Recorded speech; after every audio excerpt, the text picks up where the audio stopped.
Hey guys, it's Robin, Artist Island Crafts, and welcome to my studio. Today we are going to continue with our miter square blanket. We are going to learn how to pick up and knit for one of our center squares. So far we have learned how to knit just a freeform square with all by itself with nothing else. We've learned to do our next square where we have to cast on and then pick up, and then our third square where we picked up and then cast on. Then today we are going to do the one where you just pick up and pick up. And there's nothing really super different about that. The only thing we're going to learn is how to deal with this one little spot right here in the center where our cast off point is. So we want to make sure that we pick up here and along there, because otherwise we'll create a hole right there. So that's the only little trick we're going to learn today. You already know how to pick up here, and now same over there. Looks like I actually paid attention this time, and I'm going to be able to pick up the proper amount of stitches on both sides. I've got just that little loose stitch with my tail there. As always, a nice little tail, 5 to 6 inches. No slip knot here, because all we're going to do is pick up and pick up. We're not going to be casting on anything. Don't forget, you always have the option of using a crochet hook. So if you need to just go ahead and get in there, pick it up with your crochet hook, pull it through, and then you can add it onto your needle. You can do that all the way along, and then when you get done, you can just go ahead and tighten up all of the stitches. Now for this one, remember I'm doing 20 on one side and 20 on the other for a total of 40, but I need to incorporate one stitch here in the very point of our little diamond square, however you want to look at it. Some people call it a square. It really ends up being kind of a diamondish, but I think the way mine have been going, I'm pretty good at being a square. But I guess you put a square on point, I don't know, they consider it a diamond, whatever. We need to pick up a stitch right there in the point. And we need to compensate for that. We're not going to have an extra stitch. We still want 20 and 20. We don't want 21 and 20. So what we're going to do is on our first side here is we're going to pick up 19. And then we're going to pick up this number 1 for 20, put our stitch marker, and then pick up the 20 there. Now let's say you had a little issue like I have had in the past, and for some reason you have 20 here, but you have 19 there. You can switch it up, pick up the 20 here, put your stitch marker for the center, and then pick up this one and then those 19. So that's going to help you adjust it if you don't have enough. So yes, what's going to end up happening is we're going to skip one, and I'm going to start near the top here, and I'm going to see where my 20 goes, and it usually ends up being really close to the edge. You don't have to come down into this area, so you don't have to go directly up to the point. So what I like to do is I like to count them from this center point here, just to see where my 20 is. So there's my first one, and this is the one, either this one or this one, I'm going to skip when I do my 20.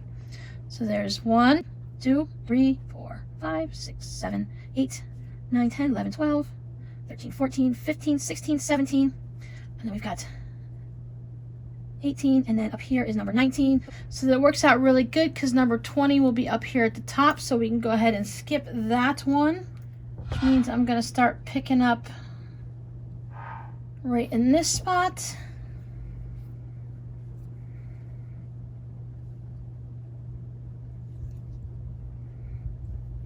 Again, move that tail out of the way. I have Mocha, my cat, is sleeping in my curtains right to the right of me, probably about a yard away, 3 feet away. And I don't know what's been going on lately, but she's been like talking in her sleep. I don't know if you just heard it a minute ago. She's like, wah, wah, wah, wah. She used to just purr, and then sometimes little like snoring type noises, but now she's talking up a storm lately. And it's probably just because she's been sleeping in here with me that I actually see. Oh. Okay, as I'm going, I have this little knot right here. It's so soon in this area, what I would end up having to do is I would have to cut out this knot. If I found it halfway through my square, remove the knot.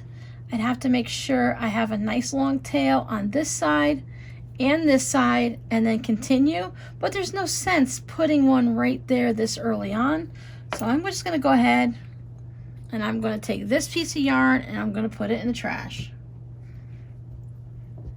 That's what happens with commercial yarn, and sometimes you'll even get it with the hand dyed. They say that they only put, what, 3 knots in a ball or something like that, 1 to 3 knots. But it does get a little frustrating when it's right at the beginning, and it just happens to be the way that their yardage on the machine, where their last big old spool or whatever they get their yarn on, it ended, and then when they went to make this ball, they started a new one, so they just pop a little knot in. Though I think they should have just tossed that out themselves instead of sending it on to the customer, but it's okay. It didn't cause any big damage or any grief. I just really got going. Yeah, so Mocha's been hanging out with me here a lot in the studio, as long as I'm not using the iron with steam, because she does not like that. Normally she doesn't like it when I talk a bunch, but I've been talking all day and she hasn't left, so that's pretty good. By the end of the day, I have all 3 cats in here because, of course, they want me to stop working because it's dinner time. But you guys aren't here to listen to me talk about cats. So I've got 19 on. I could have this little one down here for 20. But let's say I decided that I ran out down here. So let me see if I want to pick this one up. I can go ahead and pick that one up. But I still remember I need just have 19 on here. So what I can do, so I can decide, okay, I put this one pretty close to the top. I'll just pull that one out because I know that I'm going to end up having a stitch up here. So when I started, I just started too close to the tip up here. I should have started one down based on the way I had it set up. So I can easily just pop that off instead of having to take all of them off and start all over again. Because I have the double points here on my circular needles, I can just go ahead and do that. Now, if you had straight needles and you have that little ball on the end, you can just pull this last stitch really loose and pull it out because it's just your tail. It's not attached to anything. So you can do that same thing there. All right, so there is my 19 for the first side. And then I'm going to go in here and you're going to be able to see where there's just a place right here to put your needle. And that's where we did our little bind off, and I pull that one up. I'll put my marker on. And there's my 20. And I'm just going to turn around the corner and I'm going to figure out my 20 here. Here's my very first, this is stitch right here is where I was picking them up because there's my tail. So this one right here is my very first row. Okay, looks like I have 20, so I'm just going to keep going. I'll just keep picking them up until I have 20, and then if not, I can do the little tricks that I showed you before. So make sure you're picking it up from the right side of your squares and not the back. I mean, you could, but you'd want to do it with more than just one square because that one square would stick out. But I like to have the decreased spine, so I want to make sure they're all in the right direction. Okay, now when we do it and we pick up another square over in this area, we'll probably go into this same spot where I just put the number 20 stitch. That's going to be fine.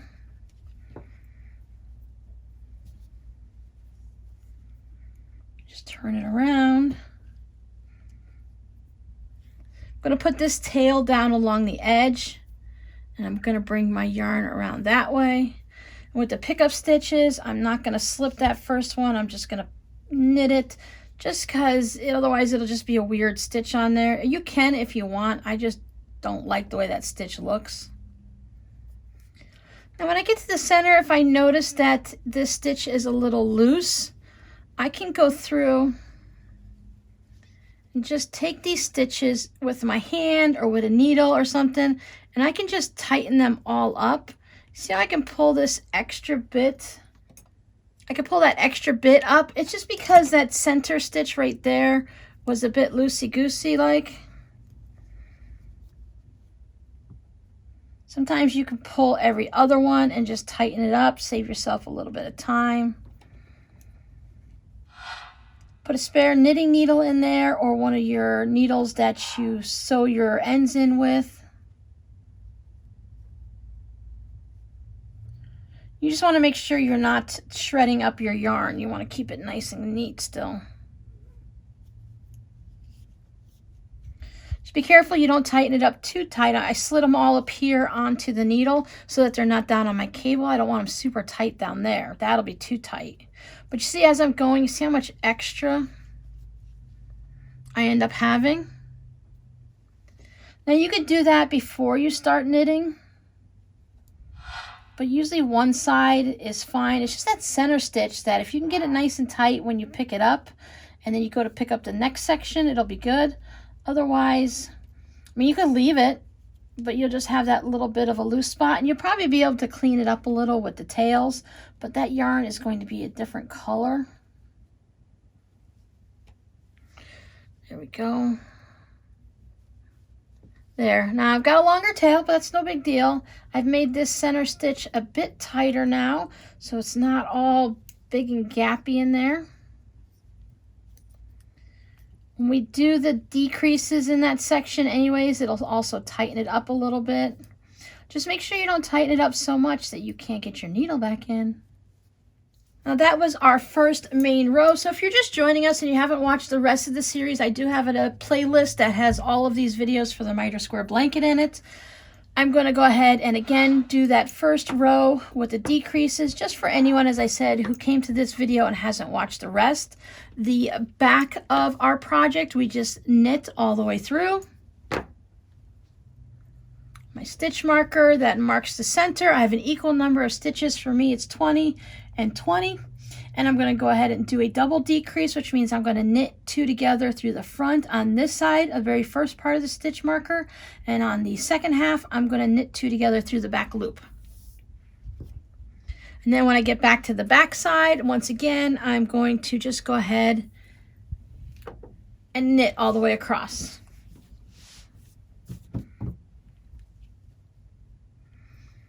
You see we're getting more on our needles now. We have this extra weight of these other squares. So the bigger your blanket gets, the more you're going to feel. And that's why I was thinking, for me, between the portability and the heat and the smaller project and stuff, I'm going to do 9 patches. And really, a lot of it came down to color management. I want to make sure I still have one more color, a purple. I want to make sure that I have a mixture of them, and when I go to put it together, I'm not going to have a blob of all like greens or grays in one section. And as a 9 patch, I will be able to spin and switch it around into any direction, so I can always utilize whatever colors are all the way around. So we're going to bring our yarn to the front because we're going to slip our first stitch as to purl, and that's going to give us all those nice little stitches there for us to pick up later on. It's a good little trick that you can carry over to other projects. It's great for sweaters when you're going to be picking up for the button band or the front band if you're not putting buttons on in a cardigan. All right, 2 stitches on the right hand side of my stitch marker. Through the front. This is a little bit snugger there. Decrease them. Slide my stitch marker. Next 2, I'm going to go through the back. Decrease those. So each row you're going to decrease 2 stitches, 1 on either side of the stitch marker, and you want to make sure on the back rows I try to count to make sure I have 19 here and 19 there, 18 and 18, just to make sure the left and right side of that stitch marker are always equal. If they are unequal, I can either do an extra decrease on the back side, or I can skip one of the decreases on the front. So that makes sure that both sides are equal. I don't ever do a increase stitch. I just always add a decrease or withhold one. Knit to the last stitch, and we're knitting through the back of it, and that's going to take our knit stitch and twist it, which again gives us that look right there. Okay, I'm going to go ahead and give this video a pause. I'm going to finish this gray square, and then I'll come back and show you what it looks like. There we go. There's square number 4, and that takes care of all the squares we need to know. This one, I think I skipped a couple rows on decreasing, and the tip got a little big. You guys, I do these things. You know, I'm going to show you my other miter square blanket, and I'm going to tell you I've made just as many mistakes on that one as I did on this one. But we've learned all of our blocks now. So what you can do at this point is, as you're knitting, you can go ahead and work up this way, and then work out that way, and then fill in the center. But let me show you, first of all, before I pull this away, just as a reminder, these are the other 2 colors that I'm using. I haven't used them yet. As I said, I'm going to make this into a 9 patch 4 patches would be really easy to travel with and stuff, but I don't travel a lot. I just don't want to have a big blanket, and I don't want to stitch as many blocks together. So a 9 patch. So the 9 patch, of course, would be 3 by 3. And if these are about 5 inches, so that'll give me a 15-inch block, which would be really great. I'll be able to build up a lap quilt, lap afghan really quickly with that. So let me pull this out and let me bring in my other little sock miter square blanket and show you a couple things. We'll be doing the ends in the next video. Okay, so here is my miter square blanket that I was doing with the sock yarn. Let me put it the way I have it orientated. I think I may have actually started with that square. I'm not really sure. It took me a few times to get this blanket going. I think this is the 3rd version of it. And each of the squares, they're not perfect. Some of the yarn with sock yarn, it's all called sock yarn, but some is thinner and some is thicker than others. So you will get a little square that is like this, and then you might get another square that's a bit, see how this one might be a bit bigger. It all works out. And what I was doing is I was making squares. I'd start and make a corner down here and just work on this section. And then when I got it all filled in, I started adding on longer ones this way. You see, I started going this way, and that allowed me to do those annoying ones where you have to cast on the stitches, but then I can go ahead and I can work diagonally and fill all that section in. And I did the same thing up here. And the reason I did this for this blanket, as you can see I'm still working on a square, is I wanted to be able to take this sock yarn, and I had 2 little balls of it because these are from Robbie George's socks, and there's 2 skeins of yarn for socks. I put one of them up there, and then I'd go ahead and I'd put the other one down here. I didn't mind that there's 2 of them. Plus it kind of turns into a matching I Spy thing. Like this would be easier to find the second one of that, but can you find the second one of that type situation? So that I can add them there, and then I can add them down here. I don't mind if there's a couple in the same section and then there's a 3rd one there. I really like that yarn. I don't want to spend a lot of money. A lot of these I have collected and some of them have been sent to me. I did some swaps. We did the thing on Instagram where you get your nitty wishes granted, where someone was asking for, maybe they wanted some needles or they wanted some patterns or they wanted a specific sock yarn. You send it to them, and then someone else would come along and you'd say, okay, I'm looking for leftover balls of sock yarn for my miter square blanket. Well, they would send you sock yarn, and then that person, maybe they'll go buy some patterns. So it was this whole gifting and bartering thing all the way around where everyone just kind of traded gifts. So it worked out really well. You could pick and choose what you either had for yarn or what you could afford, purchase patterns and stuff like that. That way you can do it all across the world and not have to ship anything. So here, let's say here's our little 4 that we started. Boy, that's a big difference, right? And that's why the worsted weight yarn is going to be nice. It's going to go so much quicker. So this takes up a square of 5 by 5 on these small little 2.5 inch ones. So if I started right there, this is what we would have worked on today. And then you can branch out. You can put one up there and then there. And that allows you to fill these 2 in, and then you can just keep working. Or if you want, you can just work in a row. Some people like to just work in a row, and that way they know when it's wide enough for their bed, they stop working, and then they work on the next row. So they're constantly at the beginning casting on here, but then these are all going to be just like this square all the way through, because you'll have this row here, and then you'll do this row here, and they keep going that way. So that's a good way to do it also. Really, you can do it in any different type of layout and directions that you want.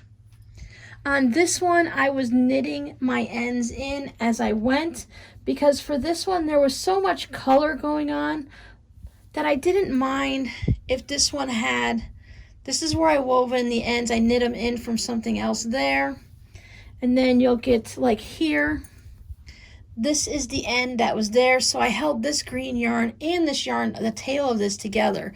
So this is just a fraction of a bit where you can feel it's just a little bit thicker there. But for a blanket like this, it's not going to matter. But that allowed me not to weave in the ends. Now, these are my tails. I just didn't want to cut them small until it's washed and everything. And this is wool, super washed for the most part, I believe. Some of them is some type of a blend, but I believe most of the time there are some hand dyes and then some other ones. But these will, if you're using wool, they kind of, you know, they felt together a little bit and hold themselves, so it's okay there. So then I'll go through afterwards and I just grab them when I pick up the next square to here. I'll just go ahead and knit that along. But come on back in the next video and I will show you how to weave in all these ends. I have been knitting nonstop all day and chatting with you guys, so I'm going to take a break for some ice cream for a little afternoon snack. I think I've been working on these videos and knitting for about 5.5 hours. I am having dairy free because I'm allergic to milk, and one of our local stores is Publix and they have a really good brand. It's a peanut butter chocolate chunk. There's like slivers of chocolate and chunks of chocolate in it. So your code word for today is just to answer a question. What is your favorite ice cream? And if you don't eat ice cream, what is your favorite treat? So if you were going to take an afternoon treat after making all of these videos and chatting with everyone and doing all this knitting, what would you sit down for and have a little snack? Now, I don't always have ice cream, and I usually have it later at night. In the afternoons, I tend to like some fruit or some sliced cucumbers or something like that, or maybe even just some pretzels. But today, I'm going to have some ice cream because I earned it. So thanks for hanging out with me. I'll see you guys in the next video, and this will actually be our last video unless you guys have any questions and I need to do anything special. See you then. Bye.